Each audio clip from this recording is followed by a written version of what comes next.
Welcome to the Social Podcast. Are you ready? Let's go. And hello, welcome to the Social Podcast. I'm your host, Mona Cedillo. Thank you for listening. This is what we call a pre-launch episode. We're going to be introducing you to some of the co-hosts that I'm going to be having on here. You know, there are so many people right now, either on TV, YouTube, podcast, that are spewing words of hate. And so I wanted to be able to have a space where people of reason can come together to have conversations that are going to better ourselves, right? Sometimes I'm going to have people on here that you don't like. Sometimes I'll have people on here that I don't like. The whole point is to have this time to talk about issues, to talk about things that are happening within our communities around the country, maybe even around the world that affect us. During COVID, I got into a really bad habit of isolating. And so I want to be able to use this platform to get us connected, to remind us that we are not alone. I also wanted to have this podcast to introduce you to people that are doing good work in the community. I don't want this podcast to be just about me and my opinion. I wanted to be able to have people on here from within the community, from around the country, that are living life just like you and me every day. I also want to use this podcast to promote music, local music. Music is my medicine. It is absolutely therapeutic for me. And that being said, let's jump into it. Let's meet our first co-host. She teaches sociology over at CCD. I'm very excited to welcome Rachel to the podcast. Thanks, Mona. I'm glad to be here.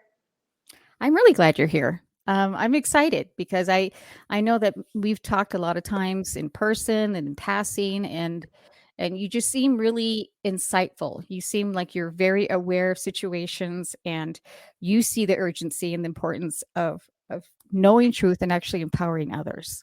I feel like there is a real urgency.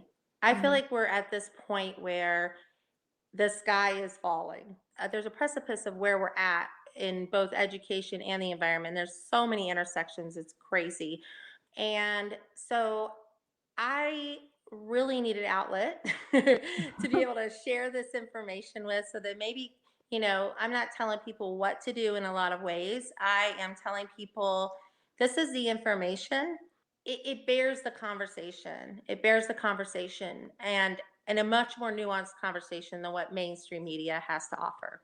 For me myself, I just feel like that is problematic, and I'm surprised that there are not a lot of people that are, turning tables about it, because I think that for me it's scary and it's not okay that there are businesses, corporations whose main goal is to make a profit. They are the ones who are getting to decide what we know and when we know it.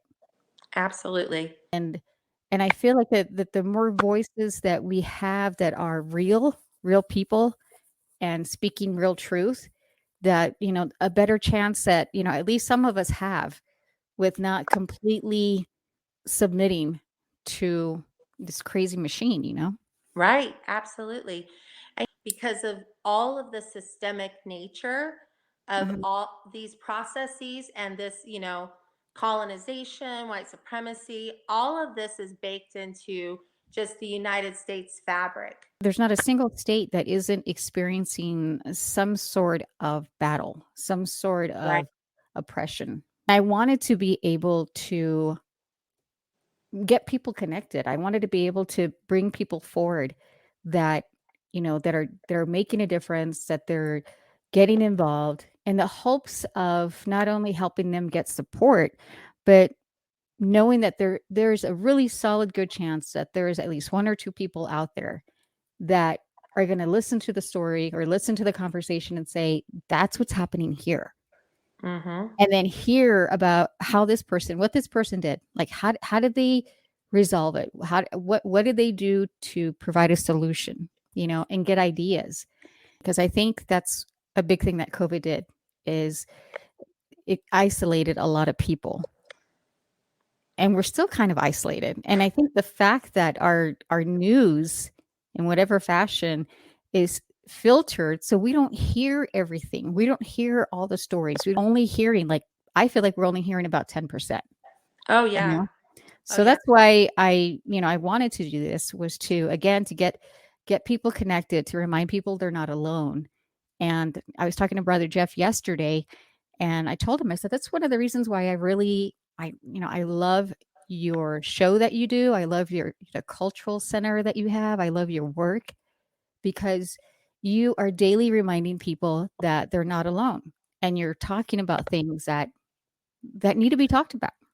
The whole message, the whole voice, and it's not like right now it is so disturbing that our two main stories in the media are Kanye and Kim and Pete and the Ukraine and Russia. Like how are those two stories Yeah. the things I mean, the diametrically opposed kind of camps that they live in, but they Uh-huh. are the ones that are literally in the media spotlight. Just to me, it's the United States of distraction. Oh, yeah. You know, Always, always. I'm so glad you said that, because for a second I thought maybe it was just me when I when I see people, even on my way to work, I see flags, I see signs, I see yard signs, I people posting stuff on social media, we and you know what? I get it. We don't want countries at war. I get that. But it bothers me to see so many people that are just like, this country needs peace. And I think, what about the people of color in your own country? What yes, about our peace? What about us being heard? What about Native Americans and their land being preserved and not taken? Like, how hypocritical for some people to be like, oh, the Russia shouldn't be like that. But then you're living in a country that started that way. Okay. So before you want to go save another country and save another people, why don't you look in your neighborhood and find the people that need assistance, whether it be company, or maybe somebody needs a meal, maybe somebody needs, a conversation, maybe there's a local school that could use a tutor. But to see people do this performance, and I feel like it is a performance, oh, totally. is frustrating. It's really frustrating. Like, why can't you all be rallying every day for people of color? Why are you sending money to Ukraine when you have a homeless person that you stumble over in 5 points? Right there, gentrification. If you care Yep. so much for people, then why? Why are you overcharging for real estate? And why are you overcharging for mortgages and rent? And why are you hiding behind the mask of, well, that's the market? Right. No, that's No, not. That I is don't buy that. made up. It's a completely made up thing.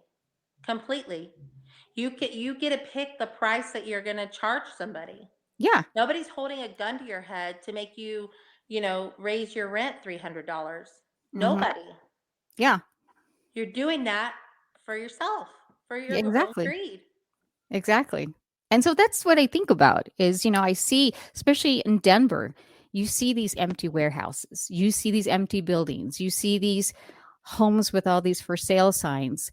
And I Hmm. think, if you really cared so much about your fellow man or woman, then why are you exploiting? Why are you taking? Why are you oppressing people in your own country, in your own state, in your own city, on your own street?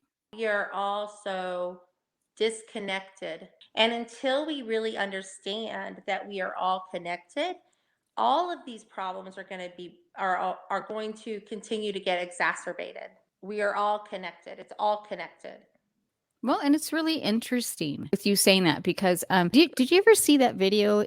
I think it's maybe about 4 or 5 years old, but it was this social experiment that people did, and they basically got a group of people. I think maybe 30 people, possibly, but they got them all in a room, and they had asked them. This panel had asked them, um, what nationality are you? How do you feel about this certain nationality or certain race? And it was interesting how a good chunk of them, of course, had their biases. And so they said, would you be okay to do a DNA test, some sort of lineage? Hmm. And they all said, yeah. So the test results came back, and they found out that, practically everyone in the room was related to another person. And that some people even discovered that one of the cultures that they disliked, they were a part of. Have you seen that one? I don't know if I've seen that one. There's so many of the forces of, the economics and the politics. All of those forces will eventually impact you. They will Mhm. always impact you. So I think it's just really short-sighted when people think, "Oh, I'm not affected. I Mhm. don't have to vote. I don't have to care." Well, I think it's interesting how many people think that the only time to vote, if they vote, is every 4 years. Right? And I've gotten into so many conversations, borderline, you know, lectures about it's every year. Yep. It's every year. People literally don't know what each of those levels do. They don't know the job description of a city council person. They Mhm. don't know exactly what those people do and what they're actually voting on and what their role is in society. And because they don't know that, they're disengaged, and that's been really disastrous for us because Mhm. now we have people who are in office who don't actually think that they work for us. And just asking them, if you really don't like who it is that becomes a candidate every 4 years, then you really need to be paying attention to who you're voting for every year. They're the ones who are saying, yes, we're going to go ahead and let Trump, be a candidate. We're going to back him up. We're going to support him. They're the ones opening the door, holding the door for these people to come in. Breaking it down is important. It's Yeah. important. Information and education should not be, especially about your ability to engage in your government. That Mhm. isn't just for elitists. And I think, honestly, I think that's intentional. I Oh, think it's absolutely. intentional that that's not explained thoroughly, that it's not, just dived into more, that it's really that it's really more thoroughly explained to people, so that even something as simple as just making sure before people graduate high school, they're going to become an adult. So hey, this is going to be part of your life journey. Or if they want to be able to support somebody, know how to support someone when they start working and start bringing in that money, they can decide for themselves, I'm going to use my some of my paycheck to support this candidate. So I'm glad that we're going to be a part of that solution, a part of a fountain of knowledge, I hope. Woohoo! Let's do it. Yeah, for It sounds good. sure. I I wanted to just tell you thank you for doing this, for being part of the change and not being part of the problem. I'm trying. I'm so grateful. I'm so grateful for you and our community, and we're just really lucky to have you. So thank you again, Rachel. I look forward to working together and producing some pretty powerful stuff. Sounds good. All right, all right. And that was our co host, Rachel Lehman. Another co host that we are going to have is a musician, and he is a rocket scientist and legit rock star. Seriously, he's the whole package here, folks.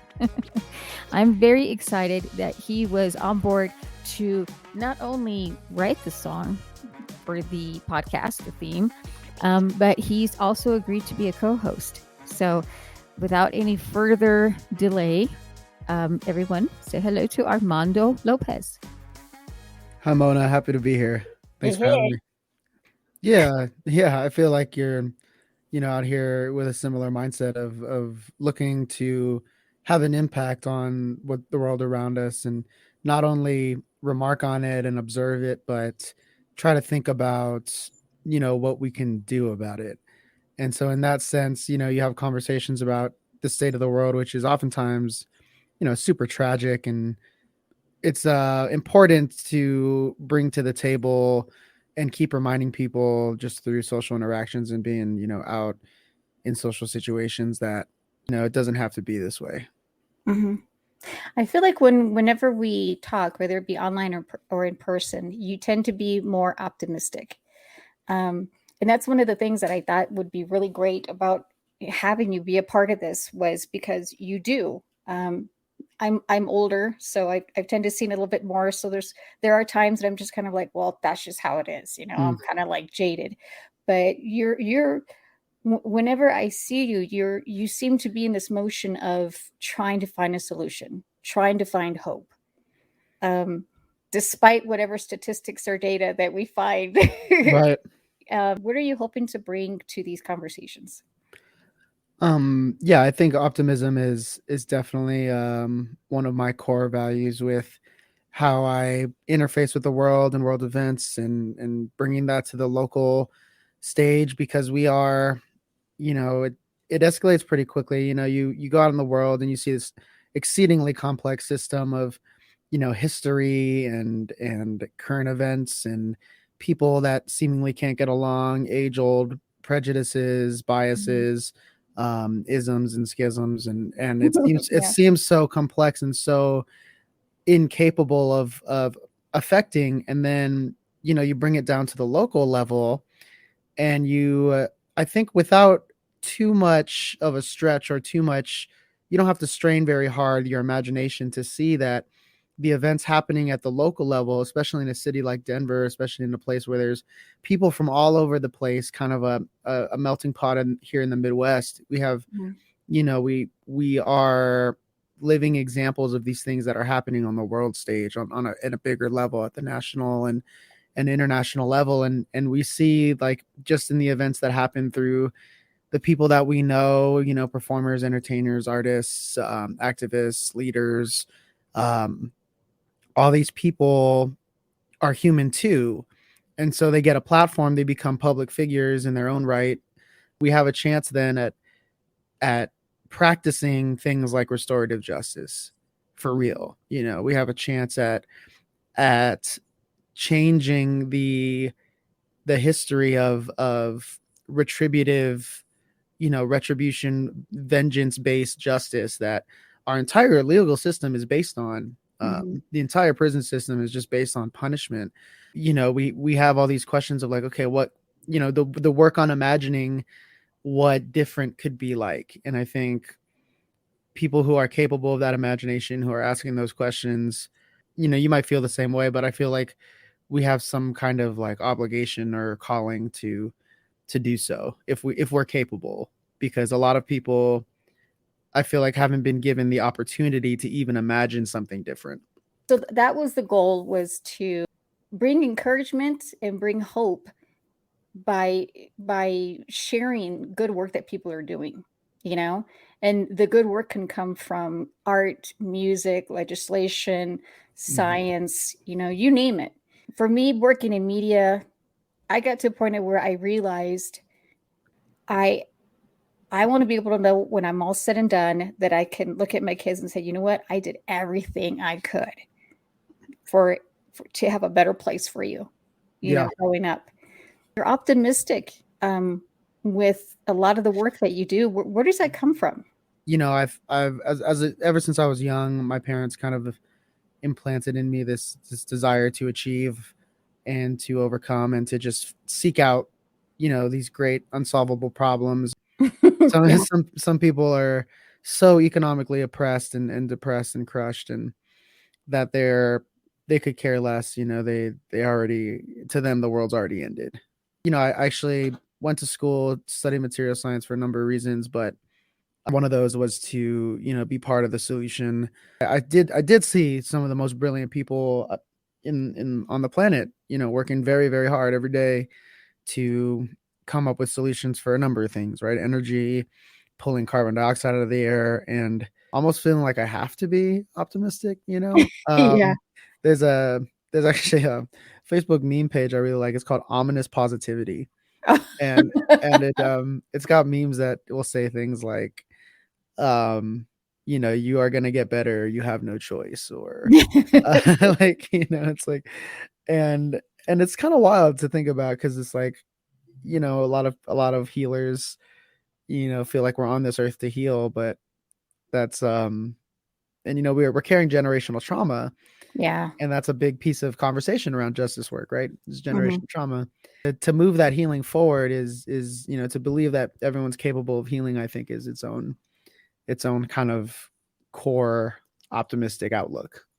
Probably those are the main two. Is yeah, feeling like I don't want to be a nihilist, I don't want to give up, or I don't want to be a hedonist, I don't want to live every day. Not to say that doesn't sound fun, but I don't want to live every day for myself. I just feel like I'm capable of doing this healing work and shouldering the burden that requires.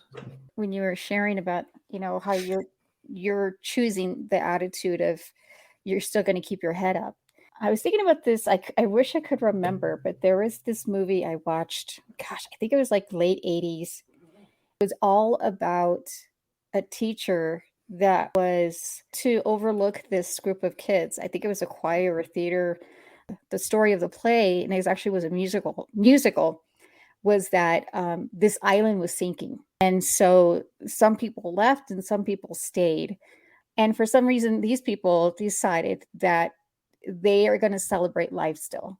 Like this is happening. I don't, if I'm going to die, I don't want to die anywhere else. This is where I want to be with my people, my family on this land.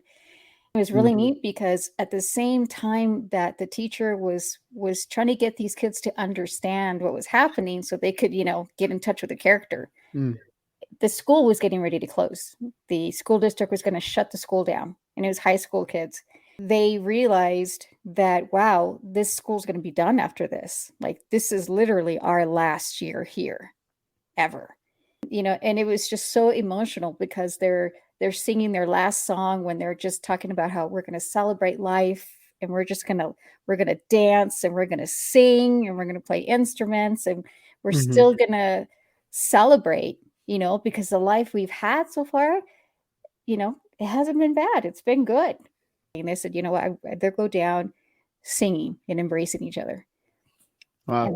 And I thought about that when you were talking. Yeah, that's yeah, I think there's a point. I think a lot of people are like maybe not in a position to choose how they react, um just because I think there's a certain level of like self-examination Mhm. that has to take place before you can make a conscious choice as to how you're going to deal with certain things. But when you are in that place, I do think you are allowed like a very conscious choice of like how to live your life and what to do with the gifts or challenges that you're presented with. I wanted to ask you, I feel like every time um, I turn around, you're introducing some sort of instrument or some sort of technology, and Mhm. you're just jamming out to it. Is there an instrument yet that you are jonesing for that you don't have just yet? No, I kind of went crazy this last year, especially, and just got everything that I would need for this foreseeable future. Obviously, that list never ends. The more you get, the more you want. I really am interested in something called a talk box for a synthesizer. It's very like Oh yeah. 80s Mhm. sound. Yeah. Yeah. Um, What was with that big giant? Looked like the biggest saxophone I've ever seen in my life. What's up? yeah, I do have a bass saxophone. Is that what that is? Yeah, It's it's huge. wonderful. Yeah, it's great. Yeah, I got that from a Facebook group, a saxophone Facebook group, and I literally just was opportunistic and I shouted out. I was like, "Hey, who has a bass sax in here?" And the guy who responded looked at, he checked out Brothers of Brass, and he had a bass sax that had been sitting in his basement for like it's the sax is from the 1910s, What? and it was yeah, and then learned about the history, and that big saxophone, believe it or not, was actually the first saxophone that was made, the first type of saxophone, I should say. Yeah. Um, because when the guy invented the saxophone, he invented it to give the bass, the low reeds, some more punch because they Huh. weren't loud enough. So when you guys first started, did you already know that that's kind of the route that you guys were going to go? Um, well, yeah, when I first met Khalil, I had already been doing marches with No Enemies from the Mhm. Flowbots, and yeah, we were out there in 2015 after Ferguson, kind of in the early days of Black Lives Matter, Mhm. and it was clear, that I could bring a saxophone and be acoustically loud and help support, you know, support people in the streets marching. And then George Floyd happened, and that really all came together in a big way. We were a little more tempered as an ensemble, a little more matured, so we had a better time really just playing full walls of sound that could support the movement. And we did stop short of, going out there and playing during utter chaos and, rubber bullets flying and stuff. We we did stop short of that, but pretty much, yeah, every weekend and a lot of weeknights we were out there just supporting the marches and rallies and I Mhm. lived in Minnesota for a couple of years, and so I Mm. know people in Minneapolis, and this one of my friends, I forgot who it was, sent me a little video clip of exactly like you were saying, like you could see the gas cans being thrown, pellets, Mhm. and then somebody on the side is playing like that Bumblebee song, you know, like Yeah, full on guy's got a saxophone and he's like hunkered down yeah. behind the shields and he's playing this song. Oh man, there was some great footage of players in Portland outside the Mm, Federal building. yeah. And there was lots of tear gas flying, and they were just making music. That was like, Yeah, yeah. yeah, Now in the age of the smartphone, you're seeing a lot more moments like that captured yeah, of for real.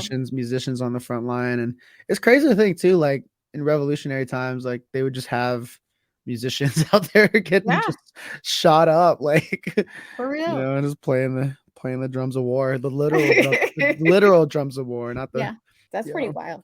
So I wanted to ask you too, because I noticed that, I mean, you got your brothers at brass, but then you also, every once in a while, you drop, a video of you playing a song. And Mhm. um, during UMS, you just like randomly would pop up on the stage somewhere. And I'm like, what is going Mhm. on? So yeah, sit-ins are a common Yeah. occurrence in my life for sure.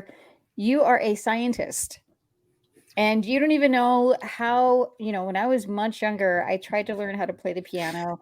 I tried to learn how to play the guitar, and I just couldn't get it. Mm, And math has always been challenging for me. And I just remember between math teachers, science teachers, and music teachers, them all saying pretty much the same thing, that math is music, math. They go together hand in hand. And you're the first person I know that's a scientist and a musician. Like you are walking proof that they are connected. definitely connected. Mm-hmm. Yeah, that's a whole podcast in and of itself. So the science I do is mostly material science. I studied specifically solids and the way they form. So crystalline materials, metals, what makes matter what it is, and energy and light and Mm-hmm. all those things. It's really beautiful. I work on lithium ion battery systems, which are a climate technology. They're going to be a big piece of getting us off oil. Different improvements in the different parts of the battery all are cooperative. They all work together. They're complementary. Mm-hmm. So all these different companies working on all these different improvements, they can all go together and make the lithium ion battery much, much better than anything we've seen today. So even the electric cars of today that are as good as they are will only get better, and they're going to get better a lot faster in the future, and getting off of fossil fuels and wrestling our energy economy out from these sadistic dinosaurs is they when I met Khalil, though, he was like, man, we could like just try this out, we can. At the time I was playing with another band that was not really doing anything for me creatively and Mm-hmm. were not letting me kind of be myself. And he was like, hey, look, you could be the star of the show and make all this money in only this much time. And it was just too fun, so I just ended up just taking time off school and traveling the country playing music. And yeah, don't regret it at all. It was amazing. I'm a firm believer, especially for the creative ones. We always have to be evolving. We always have to have something new. Something that we're doing that's different. Otherwise, I know for me, I get stagnant. I get depressed. I just get in this funk, Hmm. and that's just not for me. And so, and I see that with you. Like you're, at least that's my perception, is that you're Yeah. continuously trying and growing. And Oh yeah, I have ADHD is what it is. Aha. All right then. Yeah. I don't know what, Different hashtag. I don't even know what the answer is anymore. You make a TikTok dance for it or something. For real. Way more damaging in a lot of ways, but Lauren Boebert and Marjorie Taylor Greene can just like roll up in there and scream about adrenochrome or whatever they're doing. Yeah. Well, and that's a whole other conversation with Lauren Mhm. Boebert, because she was like on it as far as accusing, certain people of sexual assault and whatnot. Oh yeah. And then, those of us, we go do a deep dive into her, and we find out that her husband Right. has a record for exposing Exposing himself himself. to youth, Uh-huh. And just continuing to unpack this wild world, and everything that makes humans what we are, social podcast. And that was Armando Lopez. Again, we send him much love and many thanks for hooking us up with the intro theme to this podcast. Our next co-host is someone that is very well known in the Denver area. She is an award-winning individual. She does fantastic work with media, and I am super honored that she is on board for being a co-host. Everyone, fam, friends, let's meet Summer Nettles. Hi, Mona. I'm so excited about this podcast. I'm so excited. Yes, and I think so many people have gifts, and like Yeah. we've gotten very interesting in writing now because you've got like the Ta-Nehisi Coates level of writing, right? Like not level, but like that style, which is extremely beautiful, eloquent, depthy, and verbally like the vocabulary in a Coates piece is like what Right. um, and I think that that's very valuable especially in terms of being a Black writer and making it very clear Right. that you're no less than anyone else, regardless of what they may think, what they may assign, and then also though the style of writing required of someone who's covering news, which is like, can you understand this at an 8th grade level? Like that's where I'm going, Right. and I don't know that everybody understands that. So it is, it's a beautiful thing to have real life people saying real life things. At least with you, you created your space. You have your own company, the Greater Purpose Media, and you do your work. And everything that you do, you're not leaning on an organization. It's like you're just, from what I see with you, you're creating this work. You're doing it. You're not waiting for somebody to make this space for you. You're just moving forward from what I see, and I love that. I love that about you. Oh my gosh, thank you. That's amazing. Like, that's amazing. Yeah, I mean, it is hard. I think giving yourself permission to do what your heart is telling you needs to be done Yes. is almost an everyday thing. Yes, absolutely. Yeah, and the day though, it's kind of like, okay, you are the brand. So you need to go to the gym. Not Right. so much because you're going to like be spelt after this, but because in order to lift a camera, in order to chase a story, you're gonna have to like do cardio, sis. Like that's what's gonna have to happen. Yeah. And then, and then also there are days like where it's with an op-ed in my mind, and I have like the beginning, I have the end. It's the middle. Yeah. And so it's really giving myself permission to be vulnerable at this level. So even though it is like every time I start writing this op-ed, I want to like eat 6 slices of cake and like, oh, it's gonna hurt so much to write that. I still am like the vulnerability.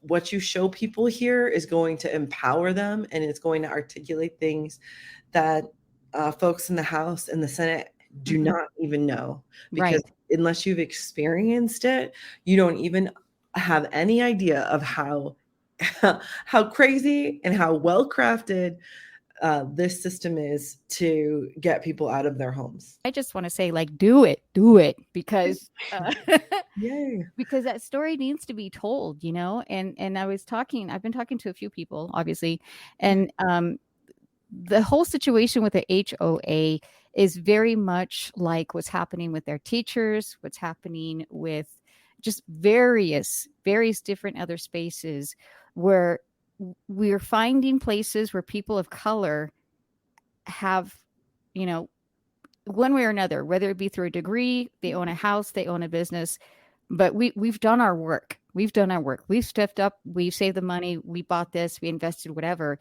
And the powers that be are literally snatching it away from us. To me, okay, I'm just going to say this, that as a person of color, it can get me discouraged because we're doing what we're supposed to be doing. And people are still trying to say, no, you can't come to this table. Mm-hmm. Mm-hmm. And that's not about like, you didn't read the agreement, so you're a bad human. Yeah. Yeah. Yeah. And then there have been narratives perpetuated as well, right? Like, so like, do you remember a couple of years ago, there was that narrative about like millennials don't want to buy houses? Yes. What? Yeah, they don't want to buy houses because they want to be mobile. They want to be able to move. They want to, how about they won't be able to buy a house because they literally are prohibited by their student loan debt? Exactly. Thank you. Right? Yes. Like, yes. Yeah, like you're asking these people, and again, and I say this all the time, we live in a shame-based capitalist society. Mm-hmm. It's not just capitalism, it's shame-based capitalism. And in order for this capitalism to thrive, it requires people to hide things that they're ashamed of. So it's very easy to get a narrative absent talking about student loan debt, because people are ashamed that they owe money that they can't pay. So of course they're going to come up with another layer of reasons why they wouldn't invest in one of the greatest returns, an opportunity for returns in your life, right? Like it had nothing to do with, I'm hard pressed to believe that it had anything to do with at the level that it was given to us, like this is pervasive amongst millennials. I really don't think so. And that was Summer Nettles, one of our co-hosts for the podcast. We do have at least 4 more other individuals that are going to be joining us. I'm going to go ahead and do what is going to be an ongoing habit of mine, which is sharing underground local music. I seriously dig this song. It's called Disturbed Suburbia, and it is by Moonwalker.